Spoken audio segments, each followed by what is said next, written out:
self-inflicted injuries. She hadn't been playing at suicide, so what was the problem? Now it was obvious. It had been Oliver. Althea had felt like she couldn't do it to him. She owed him too much to take her own life. Oliver had stuck by Althea when she'd been diagnosed as manic depressive 14 years earlier. He'd been 26, Althea 24, and they'd been married only 2 years. That time, it had been an episode of the visions, the upward bounce of the tombs, where she almost needed sunglasses because everything looked so brilliant and delicious, and gloves because the vibrations she felt when she touched even mundane things like doorknobs or Bic pens were too intense. She wanted to lick them or suck on them, and the golds and blues were sharp enough to slice her eyes. Ollie had thought she was kidding at first, then that she was doing drugs. But when she spent one whole day watching a movie on a loop, repeating the dialogue perfectly after only the second viewing, all the parts, replaying it again and again for hours, he knew something was wrong and took her to his internist, who sent them to the hospital immediately. How many other men his age, boys, really, would have stayed by her when they learned there was no cure for her illness, that it would only get worse over time? Probably none. But Oliver had. Why? He'd never told her, and she was afraid to ask. She couldn't figure it out.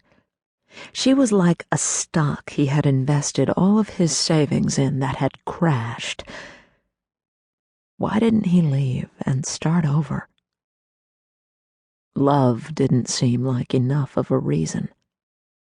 Could love hold up to this? Maybe it was character. He was the kind of guy to stick it out no matter what. And since he had done that, stuck by her, did she really have the right to choose such a gruesome ending to their marriage? Make him find her covered in bruises and blood, or see her stuffed in a drawer at some morgue with bad fluorescent lighting, naked but for a toe tag? But what if that was actually the right ending for them both? If she were dead, she would no longer be sick. Despite what they had told her, she would have found herself a cure. She would be at rest, God bless. She knew at first Oliver would feel guilty, think that it was his fault she had died. But then some well-meaning soul would tell him that bipolar people have more success than most populations when it comes to killing themselves, that he really shouldn't take it too personally. And this would signal that enough time had passed for people to say another really stupid thing to him about her, that she was gone, but he had to move on. He could now date, even marry, without being the dick who'd left his mentally ill wife. A total win. She would get it right this time. She would finally have suicided. God, she loved how that sounded. But when she tried to hang herself, the shower rod couldn't sustain her weight, and it slid down the wall, taking her with it.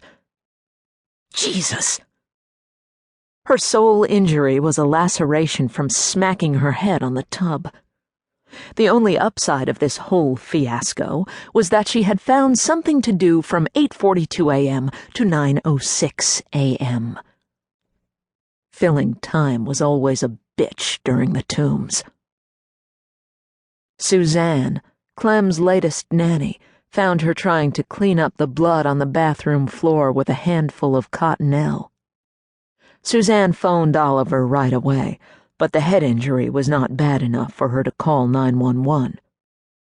For the moment, Althea might be sick, but she was safe.